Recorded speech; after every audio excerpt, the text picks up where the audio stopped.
जय श्रीमन्नारायण। अभी हम लोग श्री धाम अयोध्या में विराजमान है। कल पूर्वद्वासी के दिन श्री राम जन्मभूमि के ऊपर भव्य जो मंदिर का निर्माण विगत कई वर्षों से चल रहा था, जिसका इतिहास 500 वर्षों का खूनी इतिहास रहा, उस पर भव्य मंदिर का निर्माण और उद्घाटन जो अभी अभी नरेंद्र मोदी प्रधानमंत्री के द्वारा संपन्न हुआ, उन्हीं सब में आप सब संत विविध क्षेत्रों से अयोध्या धाम में उसी उद्घाटन में प्रधानमंत्री निवास की ओर से जो आमंत्रण प्राप्त हुआ था, उसी में आप सब यहाँ पर आए हुए हैं। हमारे सामने ठीक विराजमान है हमारे व्याकरण के आचार्य, head of the department of व्याकरण, श्री त्रिनेत्रदेव संस्कृत महाविद्यालय संपूर्णानंद से जो अनुगत था, आचार्य श्री कृष्ण कुमार पांडे जी महाराज, और ये हमारे कनिष्ठ जो है गुरु भ्राता है बाल स्वामी राम भद्राचार्य जी महाराज। त्रिनेत्रदेव के नाम से सारा जगत में जिनकी इतनी प्रसिद्धि है, त्रिनेत्रदेव संस्कृत महाविद्यालय जिनके नाम पर पूज्य उनके शिष्य अंत्यवासी अत्यंत प्रिय वैकुंठवासी राम नारायणाचार्य जितेंद्र स्वामी जी के द्वारा जिसका निर्माण हुआ, उसी पूज्य उनके ही गुरुदेव के पीठ पर वर्तमान समय में विराजमान जो स्वामी जी हैं श्री पीठाधीश्वर जगत गुरु रामानुजाचार्य स्वामी राम गोपालाचार्य जी महाराज, जो हमारे वाम पार्श्व में विराजमान है। इनकी मन में आकांक्षा थी कि इनके चरणों में बैठ करके आपने व्याकरण का अध्ययन किया। वे गुरु जी अभी हैं क्या? उन्होंने कहा बिल्कुल अभी हैं, वे जीवित हैं और आज भी हमें पढ़ाते हैं। ऐसे पूज्य हमारे व्याकरण के आचार्य श्री का दर्शन करने के लिए आपकी मन में आकांक्षा हुई, आप यहाँ आप ही के निवास पर यहाँ आए हुए हैं। सब संतजन यहाँ दर्शन दे रहे हैं क्योंकि हमारे व्याकरण के आचार्य श्री का दर्शन करने के लिए आए हुए हैं। जय श्रीमन्नारायण।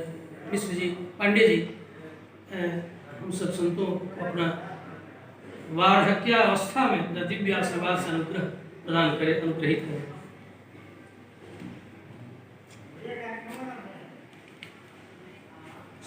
हाँ, स्वामी जी यही कहे कि हम इनसे पढ़े। पढ़ना पढ़ाना तो एक निमित्त होता है, कोई कहीं तो पढ़ेगा ही, लेकिन एक संयोग से भगवान की जो कृपा होती है वो एक निमित्त बना देती है। संत किसी के विद्यार्थी हों, यह सोचना नहीं चाहिए कि संत है और हम इनको पढ़ाए हैं। ये ऐसी भावना तो हमारे मन में कभी रही ही नहीं है। अब स्वामी जी तिरंडे ले लिए, हम इनसे मना किए थे आप हमको पढ़ा मत कीजिए, कई बार मना किए, कहे नहीं हम तिरंडे रख देंगे, लेकिन आप मना मत कीजिए। तो स्वामी जी का जो हमारे प्रति अपार श्रद्धा है कि गुरु जी हम इनको प्रणाम करें, लेकिन हम संत स्वरूप से इनको मना करते हैं कि आप प्रणाम मत कीजिए, क्योंकि हमको एक अपराध सा लगता है कि एक तिरंडे लेकर के कोई हमें प्रणाम करे तो उचित नहीं लगता है। ये स्वामी जी की एक बड़ी मतलब श्रद्धा है हमारे प्रति, जो हमें गुरु जी कह करके बुलाते हैं और सबको सब एक सम्मान देते हैं। यह इनका एक हमारे पर श्रद्धा है और वह सम्मान है। और हम किसी संत को यह कहें कि हमारे विद्यार्थी हैं, ये हमको उचित नहीं लगता है। आपको उचित लगे या न लगे, साक्षात भगवान भी, साक्षात भगवान नारायण भी जब रामावतार में आए, वशिष्ठ के चरणों में लौटे, साक्षात भगवान कृष्ण आए तो संदीपनी के चरणों में लोट करके अल्पकाल विद्या से पाई या कहूँ आई।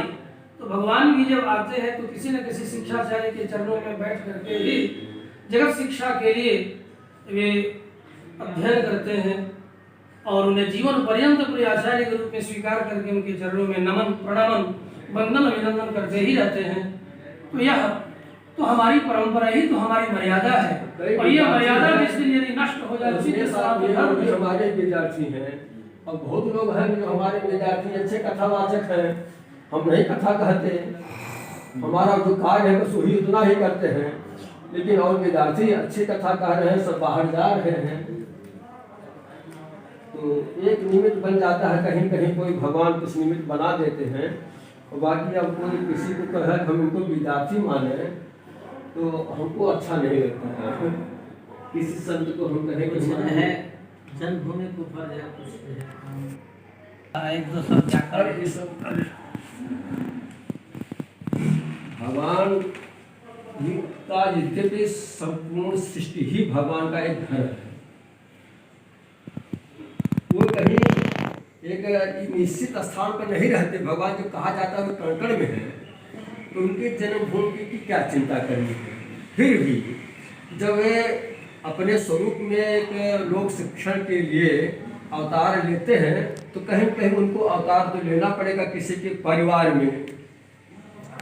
तो वह अयोध्या एक ऐसा धाम है जो कि शास्त्र वर्णित है, कोई ऐसा लोक वर्णित नहीं कि शास्त्रों में जिसका महत्व आया है। और इस अयोध्या को भगवान श्री राम चुने और यहाँ पर महाराजा दशरथ के यहाँ वे अवतार लिए, इसलिए भगवान के उस भूमि का महत्व होता है। क्योंकि रुद्रयामल में जब इसका मुकदमा चल रहा था तो हमको अनुवाद करने को मिला था कोर्ट में लगाने के लिए। तो रुद्रयामल में देखे थे कि केवल राम जन्म के समय, रामनवमी के समय केवल भूमिका ही कोई दर्शन कर लेता है तो कितने यज्ञों का फल मिल जाता है उसको, अनंत काल का पुण्य तपस्या का फल मिल जाता है केवल भूमि का दर्शन करने से। रुद्रयामल में हम बात किए थे और उसमें पूरा चतुर्दिक का वर्णन है कि राम जन्मभूमि से उत्तर में जो कोटेश्वर मंदिर है, इसमें दिया गया है कि कोटेश्वर के भगवान शंकर वहीं से बैठे रामलला का दर्शन करते हैं, भूमि का दर्शन करते हैं। तो ऐसे चारों उन शास्त्रों का तो अध्ययन कर नहीं पाए हैं सब कोई, केवल घूम करता है, लेकिन इस भूमि का महत्व है। और ये अयोध्या का महत्व तो हमें एक गुरु जी बताए थे कि जो कंचन भवन है रिमोचन घाट पर, वहाँ एक संत रहते थे। तो वहाँ कंचन भवन के पास में एक घाट था, टूटा हुआ था। तो वे जो है उनके पास कुछ अधिकारी आए, कहे तो महाराज जी कहे तो हम इसको बनवा दें। कहने तुम बनवा नहीं पाओगे।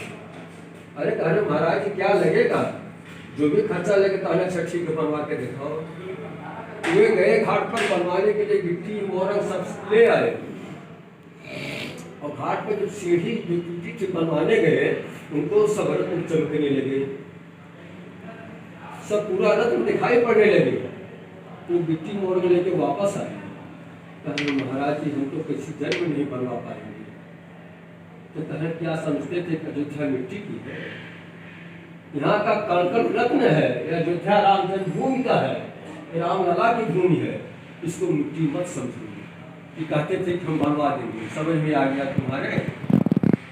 एक महात्मा गुरु जी बताए थे इस बात को, राम लखन पाठक गुरु जी थे, बहुत अच्छे विद्वान थे। हाँ, वो बताए थे कि लोग अयोध्या को मिट्टी समझते हैं कि मिट्टी की बनी है, यह अयोध्या रत्नों की बनी हुई है। एक एक कण यहाँ के रत्न है, हमें दिखाई पड़ता है केवल मिट्टी, और संतों की दृष्टि में यह रत्न है। अयोध्या का एक एक कण रत्न है। तो राम जन्मभूमि का मंदिर तो मंदिर था, मंदिर पूजा पाठ का एक स्थान है, लेकिन भूमि का जो महत्व भी कहा गया कि अयोध्या में निवास करने वाले साक्षात भगवान जगन्नाथ की मूर्ति स्वरूप, वो तो है।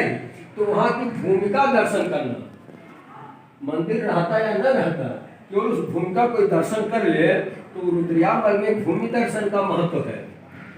व्यक्ति का तो फिर कहना ही क्या है। हाँ, भूमि का ही दर्शन है। अयोध्या निवासी ना सर्वे तो जगन्नाथ से जो कोटेश्वर भगवान है, जिनके सामने जो भूमि है, वो यहीं से भगवान की भूमि का दर्शन करते रहते हैं, रामलला का दर्शन करते हैं। उसमें प्रमाण आया है कोटेश्वर